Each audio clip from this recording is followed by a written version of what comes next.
All right. Hey, hey, hey, hey, everybody. Welcome to the One Day Closer podcast. I'm your humble host, Jay. Look, I get applause for myself, but I hope everybody is having a wonderful, wonderful day. Just past the 4th of July holiday and weekend. And hey, happy birthday, America. I guess while we're talking about that real quick, I was going to say I hope everybody had a wonderful 4th of July. If you ever get a chance to travel to Boston, the Freedom Trail up there is pretty amazing because it's basically the beginning of our country, and so much of the story happened there in that town, and it's definitely worth the visit.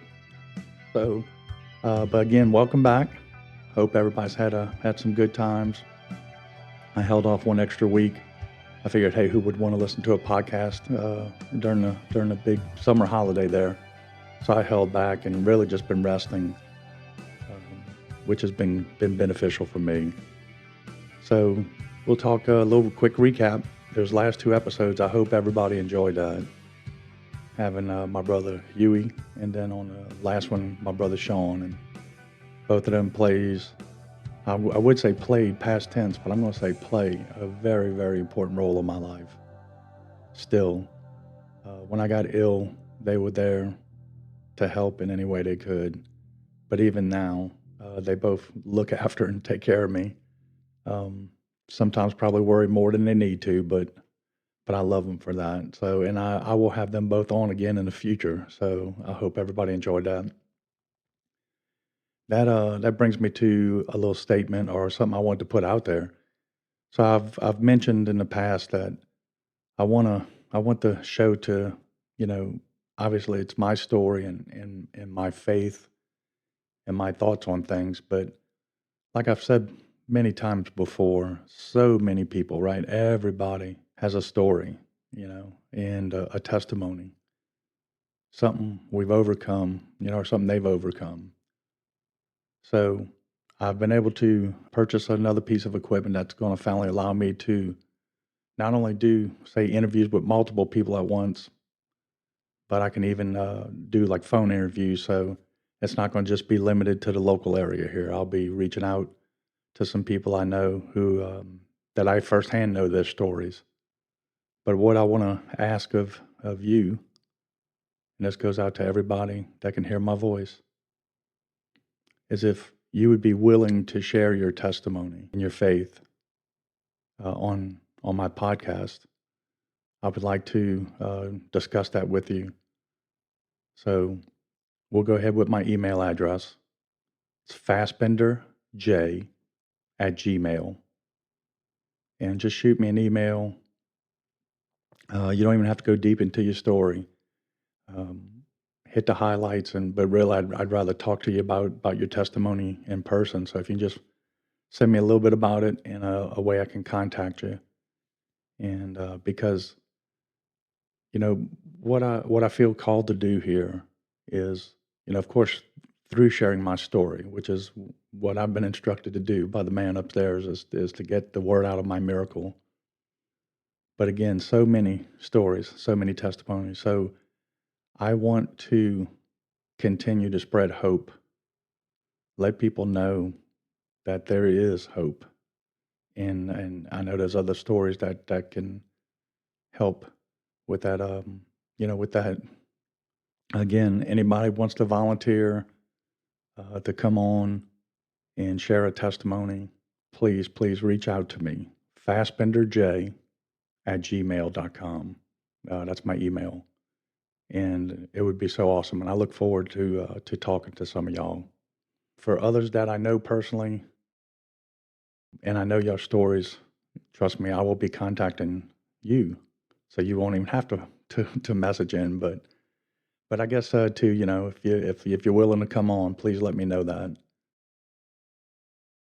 All right, so a return to the story, right? We kind of were muddling around in the same realm there, June, July of 21 in the apartment of Birmingham there. So I'm going to take back up with that time frame. We're going to start, basically, this would be like August of 2021.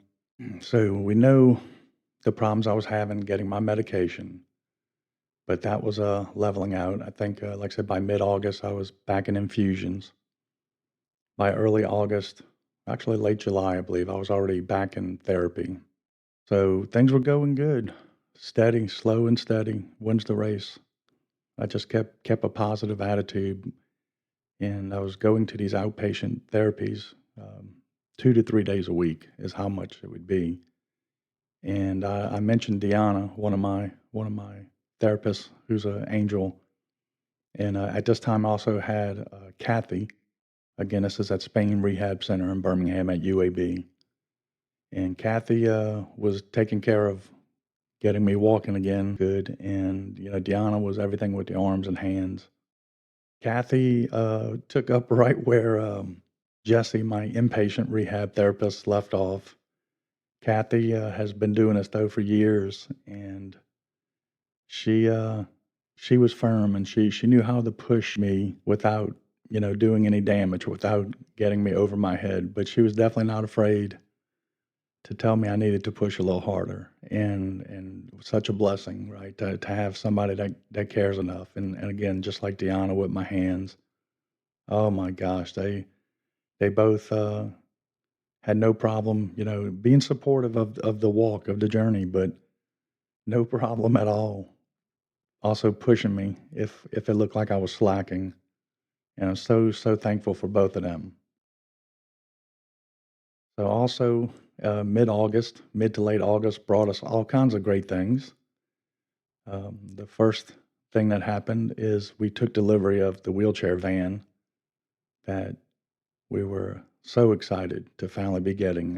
In a previous episode, I talked about us finding one and purchasing it. So we actually took the delivery here in August.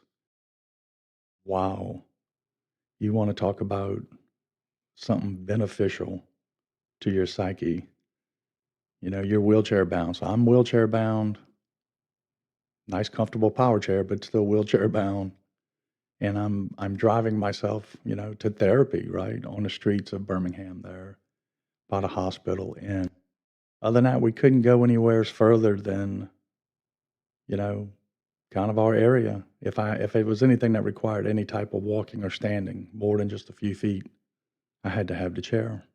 The van delivery, the thing they brought with that when they delivered that van is also they delivered me freedom. So amazing. That would be the easiest way to sum it up. And I've talked about my battle with depression. And of course, at this point in my recovery, the depression was, it was pushing hard, and the blessing of the van arriving.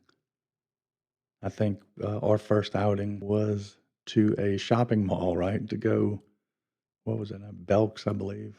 They're on the outskirts of Birmingham, and to just be able to go, we went out, we went shopping, went and got some dinner, and I felt, for the first time probably at that point,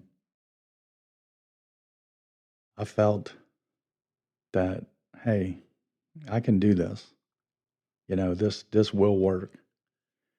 I can be confined to a wheelchair, but I can have a life.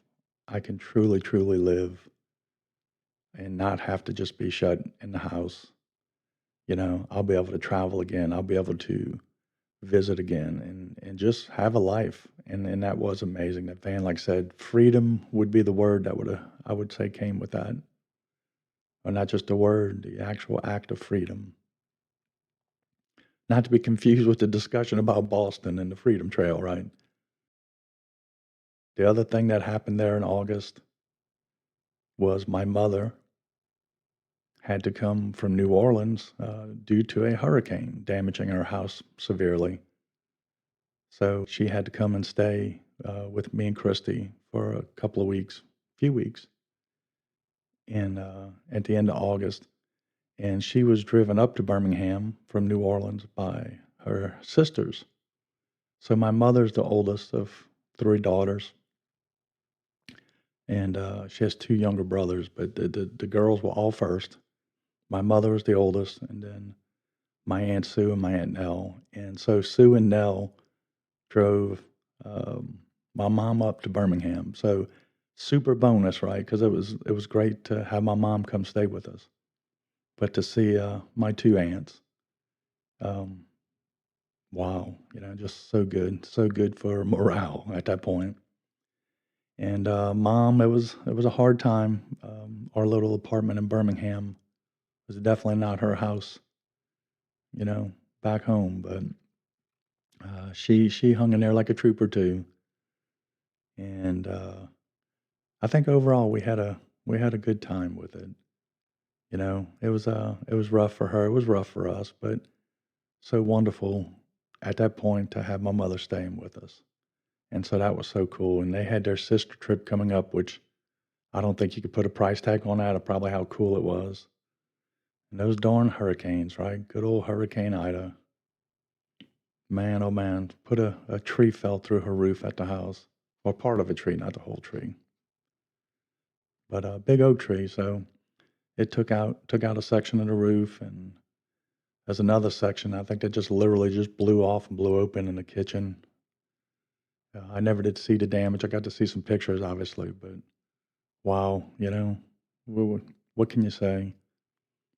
And actually, I'm recording this.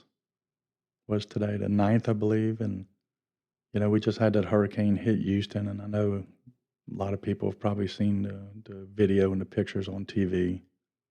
And man, my prayers have been with everybody over there. Thank God. The people I know over there, everybody seemed to have checked in and is doing good. But man, the power of nature, right? And we just have to stay vigilant. But yeah, hurricane came into play back then. So we roll on through August, into September. A little milestone for my wrist. So with rehab, I was able to start wearing a non-rigid brace, or maybe not as rigid because it still had the little metal supports in it. But before, my wrists were so weak, and of course my hands, I couldn't actually grip anything. But the bigger problem too was I had no wrist strength. So if you were to hold like my arm straight out, the wrist would just go completely limp, and there wasn't really anything I could do about that at all. Which still to this day, my wrists are not what I wish they were, but at the same time, I'm so thankful for what they are. But yeah, September, I was able to go to, not quite of a rigid brace, definitely smaller, and that was a good thing. It was kind of a sign to let me know that at least I was finally making progress because up to this point, so what would that be? 2 months, 3 months, and the hands and wrists were just so bad. But if you remember back at the beginning of the story, this is where it all started. In my right hand is when I noticed it, but both hands. And, that, according to the doctors, of course, and it makes sense, right? That's where the majority of the nerve damage was. Still to this day, I have nerve damage in my lower arms and both hands. On one hand, I got a couple of fingers that don't like to do what I want them to do, but they do move. My grip strength has quite improved and still actually getting better, which shows you I'm not finished this journey, not by any long shot. This disease will not beat me. I refuse. I refuse to let it beat me. So probably one of the coolest things that happened going into September though was I got to do my first bit of traveling. And those of you that know me personally know I love to travel. And those of you who listen who don't know me, hey, I love to travel, and I've been very blessed like that to get out and about. One of the things that was just killing me mentally, when I was laying in that bed paralyzed, and you're thinking about all the things that you won't get to do ever again. And one of those things for me was traveling, right? But So fast forward, here we are in September. I've got my wheelchair van. I've got two brothers who were crazy enough to take me on a trip, right? And we went to Charlottesville, North Carolina for a concert. So Sean came to Birmingham. We drove from Birmingham to Atlanta to pick up Huey. So we went to Charlotte to see a concert. I'm in arm braces. I'm in leg braces. No, actually, you know what? I did not have to wear leg braces for that trip. I think I brought them, but ended up not needing them, and which was cool. So we go to the concert, and of course, you got to remember this is during COVID. So we get to the concert. I've got to go be swabbed, and something I've talked about on the other episodes is through this, all those months in the hospital with COVID, I'd have to be swabbed, swabbed to go to this department, swabbed to go, to this wing. You move, gotta get swabbed again. So I think at this point, and by September, I had been swabbed about 13 or 14 times for COVID. I swear I was, literally you get used to it at that point. So we go to the concert and had some handicapped seating up front. So it's also the first time um, utilizing like accessibility for in this case for a venue, and a concert was at an amphitheater. So we were sitting, golly man, like row three, but it was off to the side, place where I could park my chair, and to lighten to lighten that up a little bit. It's always a funny joke I tell. And when I first got sick, and I had told Christy, my wife, that hey, this is going to be a crazy road, and you don't have to stay for this. If I understand if you want to walk away, because at the time too, it was getting bad pretty quick. And she said, "What? And miss out on handicap parking?" You know. So I always, of course, she didn't really say that, but that's a little joke I always tease her about. I did tell her though that she didn't have to stick around, and I would understand it. Of course, she's she's crazy enough that she stuck around, and so much of a reason why things have gone as good for me as they have. So, hey, on that note, I forgot to mention it earlier, but she's actually agreed to finally come on the podcast. She said she's got to straighten up the story. She said, "I'm not giving this the full story." So she will give the rest of the story at some point here in the near future, maybe in a couple episodes. And golly, she's got so much to say. Who knows? That may be 2 or 3 episodes right there. But I'm looking forward to it, and I'm so happy that she's agreed to do that. So I want y'all to look forward to that. But yeah, so we go to the concert, handicap seating. We're up front. The band comes on, and the concert was Judas Priest. Of course, that's one of my favorite bands, and I was fortunate enough to actually play a few songs with them back in 2017 in Los Angeles at the Whiskey A Go Go.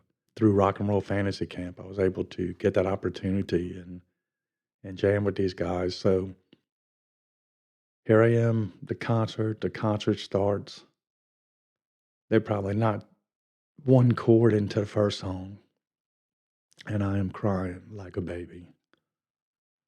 It was such an emotional release. I I can't explain it.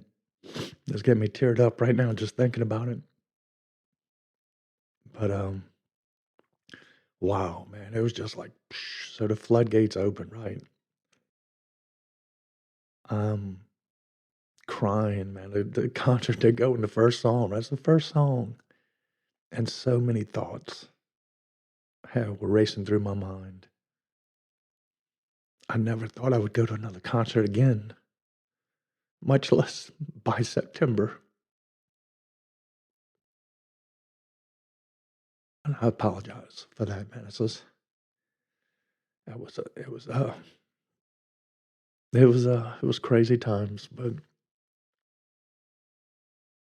so the rest of the concert was wonderful, and got to visit with uh with my friend Shane, actually, who I talked about in the last episode, that gifted me that guitar on our trip that I just talked about in episode 4. He drove over for the concert, and we were able to visit and catch up. We were sitting outside of a Waffle House at 1 in the morning, 2 in the morning in Charlotte, North Carolina. So great just to sit there, and like I said, I think that trip almost made me feel normal again, and, if that makes sense, I don't know, but, in some sense, I feel like I'll never be normal again. Definitely have changed, right? But that concert was definitely that trip and that concert, right? That gave me a little glimpse of and reassurance that I could do this, that I could still have a life. That wheelchair wasn't gonna dictate who I am, and this disease is not gonna dictate what I do within reason. It would probably tell you something different. But good successful trip, and we headed back and dropped Huey off in Atlanta. Sean took me back to Birmingham. I'm gonna go ahead and start wrapping up the story there, but for this episode, at the end here for my message, I'd like to talk about not only faith, because so much of what I've experienced through this journey has, yes, tested my faith, but it's also strengthened my faith. But not just faith, you also have to have the positive thinking to go with it. You can have faith, but if you don't truly believe that you're going to get better, or you don't truly believe, whatever your circumstance is, that you can overcome, whether it's work, whether it's personal life, family, whatever the troubles are, financial, everything can be overcome. You've got to believe it. You got to have faith. Jesus will carry you through it. But like I said, there has to be the positive thinking to go with it. You have to do your part. So as I was going through this phase at that point in my journey, you know, I was getting those glimpses that this could be done. So my faith was strong, and I would say my positive thinking on some days maybe not, but this let me know that yes, you can do this again. And our thoughts control our reality. That's the bottom line. You know, what's the old saying? Hey, if you can dream it, you can be it. But in a way, it is. It's true.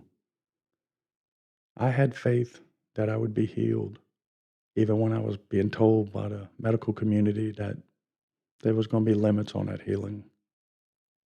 And I didn't accept that, right? I had faith, but I also believed, just the positive attitude that if I worked as hard as I ever could every day, that I could overcome this. I do my part, God will do his part, and I would overcome this disease. And I believe that. I truly believe that. I appreciate everybody. I want y'all all to know that, the calls, the texts, the emails just lift my spirit. Everybody tells me that I inspire them, but I want y'all to know that y'all inspire me. Today, I had an interesting conversation. I was working out at the gym and run into a gentleman that's a friend of mine. And it's so funny because, like I said, we talk about my positive thinking, and I believe it had so much to do with my recovery. But he was telling me about a gentleman, and gosh dog it, I don't have his name here in front of me. I'll get it. I'm going to look into it and get it. But he was saying this gentleman was very ill, and basically through his positive thinking and his faith and healed. But the gentleman has a podcast, has written books, and been around for years. He ended up studying, the correlation, right, of the control that our mind can have on the healing of our body. And I truly believe that. So, Armando, I do appreciate you giving me the information on that gentleman. And I'll hopefully by next episode, we'll know a little bit more about him and let everybody else know. So, with that, I'll go ahead and again remind that I'm looking for some people who would voluntarily, who want to volunteer to share their testimony and on the podcast here, because we season 3 is going to be all about that, and about my journey, but other people's journeys, because we're all the same. Like I said, I'm inspired by what I see other people going through, and those people are telling me they're inspired by me, and it's I mean, I don't know how else to say it. I mean, we all have a walk, right? We all have a journey in life, and it can be done. It can truly be accomplished. Any obstacle overcome. You can heal mentally, physically, and spiritually. Never forget to trust Jesus and have faith. Think positive thoughts, right? And remember, live your spirit.